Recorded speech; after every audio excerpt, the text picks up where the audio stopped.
Hello. Hello, I'm Madame de Pompadour. Dowager Empress Cixi. And who may that be? Franklin Delano Roosevelt. Nice to meet you. Is everyone? No, I believe there's one more, but where is he?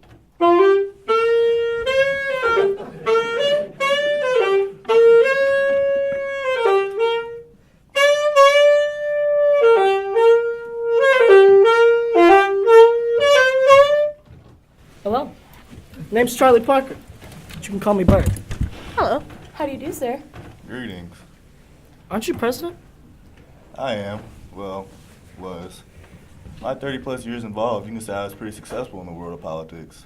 Served on the New York State Senate, served as the assistant to the Secretary of the Navy, and was elected to the great country of the United States in 1930, 1936, 1940, and 1944. That's a record, you know. Presidency. Now that's a foreign concept. I've always been accustomed to the monarchy, but I am impressed for you being a man. I defied the mold set for me as a woman when I was placed in the French court as a woman for the first time. Presidency is somewhat similar to a monarchy, but with the exception with a king and queen and a child to take the throne once I pass. I remain the sole leader until the elections.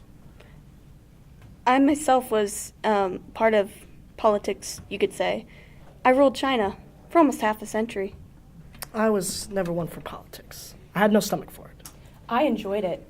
While on the French court, I had an opinion on almost every law passed, but I was mostly used for simple entertainment. Singing, dancing, reciting plays, I restored the intimacy the French court lost.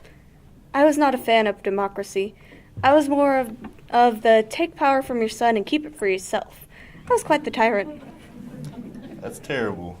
Government should be fair, where officials are elected and temporarily in power. Government shouldn't be based off the feelings of one individual. I agree. I don't like politics. But entertainment? Music? There's something I can talk about. I worked on the jazz scene through the 40s and 50s for 16 years until I died. Music, dancing, downright performing, that's something I could converse about for hours. I was musically trained from the best operatic musicians as my time as a child till I could teach myself. I was never one for being taught. I took middle school band, but then I went off on my own to practice. How were you when it came to practicing? It wasn't a traditional type of practice. My teachers and I would sing around the house, and they would correct me as I went, but we never stood intensively in front of a piano. In my free time, I memorized plays, but I was never put under pressure. Not me. At certain points in my life, I spent 15 hours a day practicing. Some of us have innate talent and didn't need the strict upbringing into music that you experienced. Ever since Joe Jones threw a cymbal at my feet because I messed up on a solo, I practiced and practiced, and I told myself I'd never mess up like that again. My mother was my greatest supporter, as this Joe Jones was for you. She always pushed me towards being my best. Yes. Well, I practiced too.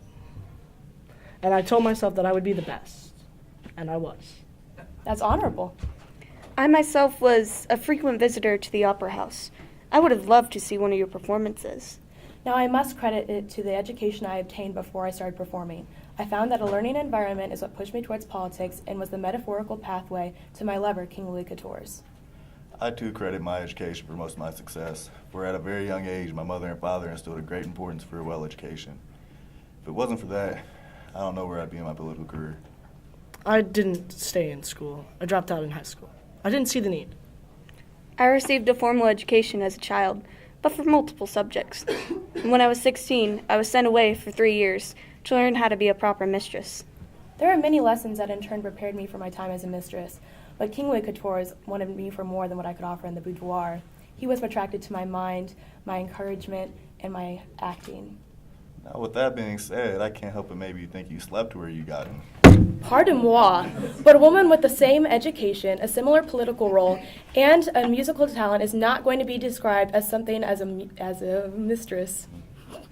The same is true for my time, the late 19th century. In China, it's a great honor to be a mistress to the emperor. Now, for my entire life, I worked on equality of women and men. I was the first woman for more than one occasion with men, and I was never frightened away. I was an early form of a feminist. I will not accept the verbal insult of only being categorized as a mistress when there's a drug addict among us. Whoa.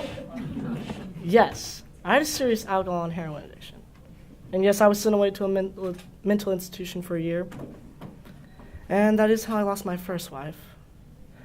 And My son was never fond of me when I was drunk or high, but I never attempted to become clean. Now I can relate with you on something. I bore 2 children, one dying in infancy and the other passing around the same time as my mother. Now, I relied heavily on music and the King during my time of loss, and unlike you, I would give anything to keep my children and my mother with me. I'm very sorry. I lost a child too. She died as a baby. One of my 5 children died in infancy. Definitely took a toll on the whole family. I too have experienced a loss. My father died when I was very young. Let's change the subject. This is very depressing. How about bebop? You can credit me for that. I spent most of my life developing a new style with a couple of well-known jazz musicians like Dizzy Gillespie and Miles Davis. Elaborate on what bebop is. I spent the majority of my entire life learning different types of music, and I'm dying to learn another one. Bebop is where you take the normal blues scale and you go up and down it very quickly while using complex harmonies and melodies. It's very complicated. Lovely. I loved immersing myself into society. I held intimate gatherings for up-and-coming artists to display their talent and potentially jumpstart a career in music. That sounds like a jam session. I went to those all the time. Kind of a good place to hone my skills. It was not a mix of talent together. But yeah, that is the overall goal. Now, I enjoy music as much as the next man, but I can't help but have a very high sense of pride for my March of Dimes Foundation, founded in 1932. We eventually founded a vaccine for polio since I myself was a victim. What about you, Cixi? I too was a founder. I founded the Beijing Zoological Gardens, the first zoo to breed the giant panda. Ah! The Pasha of Egypt is sending a beautiful giraffe to the King and I as we speak. It should be arriving shortly. Amazing, I must see her. Uh-huh. Roosevelt, I founded something too. A porcelain company who in turn named a beautiful pink color after me, Pompadour pink. The Pompadour hairstyle men wore is also credited to me for my love of fashion and role I played with different styles. Madam, the giraffe has arrived. Shall we notify the King to see her now? The King is in Fontainebleau. The giraffe must go see the King. The King will not see the giraffe. That's absurd. Are you daft? Here, I'll do it myself. I think I'll be leaving as well. I do rule a country, you know. I got a gig to get to. I suppose I'll wait until Eleanor comes to get me.